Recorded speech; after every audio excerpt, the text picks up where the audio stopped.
Esther Krakue, these people are lunatics, aren't they? Every time we have conversations... It's a spooky face, it's a spooky face. Every time right we now. have conversations like this, the nation's IQ drops at least 10 points.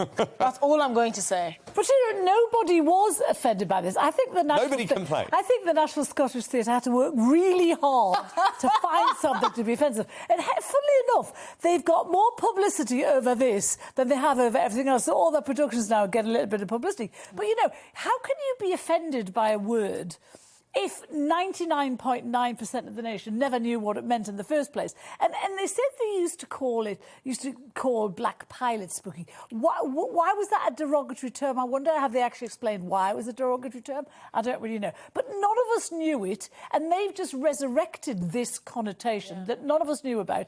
And hey presto, they've got loads of lovely publicity for their productions, and they look woke in the process and woke and, you know, whatever. So Benjamin Butterworth, even for you, this must go too far. Even for you. It has to be. I mean, I think this theatre was pretty spooked by a fear of offending someone.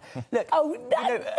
Well, he used the word, so let's just stop there and just say he's not offended. I mean, of course, none of us had ever heard the word used in this context. Yes, and so no I think a basic logic, dare I say it, common sense, ought to have dictated the judgment of this word. Yes. Now, are there things... And you're the wokest man in Britain. Are there... Yeah, but I'm fine with spooky, just to let you know, that word's OK. You know, are there words that we should be more careful about, you know, sort of casually racist terms or homophobic like terms? What?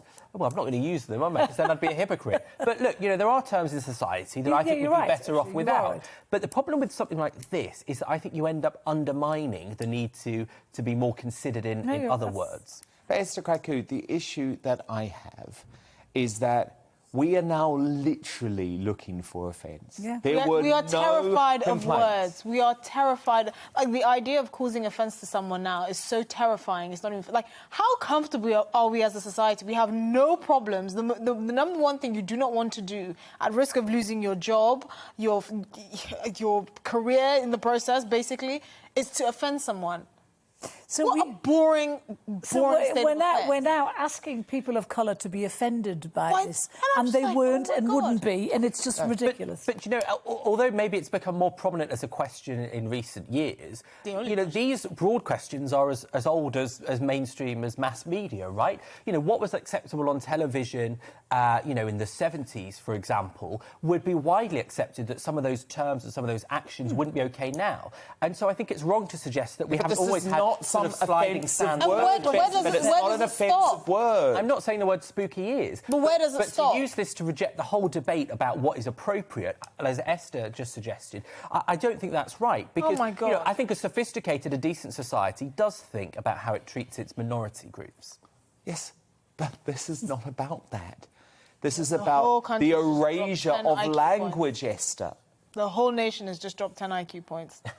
What, listening to Benjamin speak? Collectively. No, just collectively. No, but there's a part of me that agrees with him, actually, when he says we can't, you know, get rid of the whole debate on this. But I do think that there are a lot of people, and it's usually the Twitter mob who resurrect these things, that spend their whole life looking to be offended. And that cheapens everything that actually might be offensive. Like an Olympic and this is so not. And it's just, you know, he actually says, we're going to, one of the spokesmen for the theatre said they're going to look out for words in the future that could be offensive. And tell us all that they're offensive. We're consciously looking for ways to be offended, looking for ways to erase our history when it comes to literature, when it comes to theatre, when it comes to history.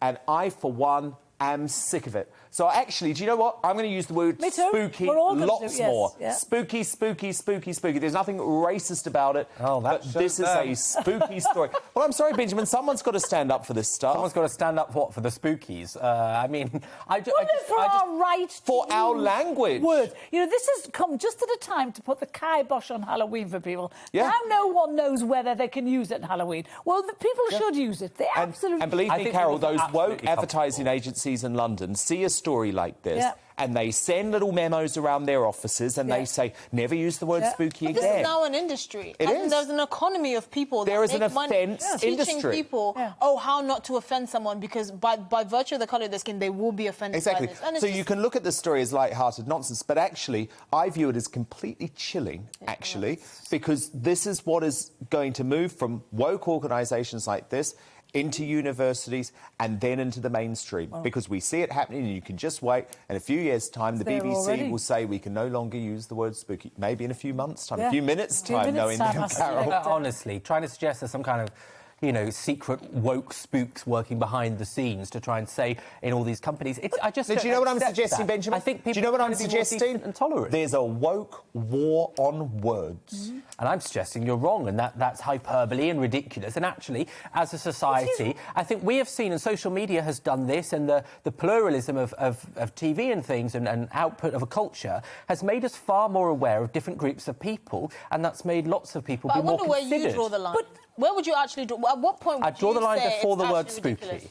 Well, no, I mean, the I'm bar is happy in to do hell. that. Then the bar is in hell. But, it's like when you look at, Christmas as a festival, we get told that we can't call it nativity anymore. We can't call it by any Christian names because people of other religions aren't offended. No, they're not offended. They're never offended. They actually like it. But we're being offended on their behalf by so what? It's a Christian country. I'm sorry. This is the thing. We're afraid to have standards. We're afraid to have... Exactly. have So we some have sort to of stand up for our language. We have to ignore this woke rubbish.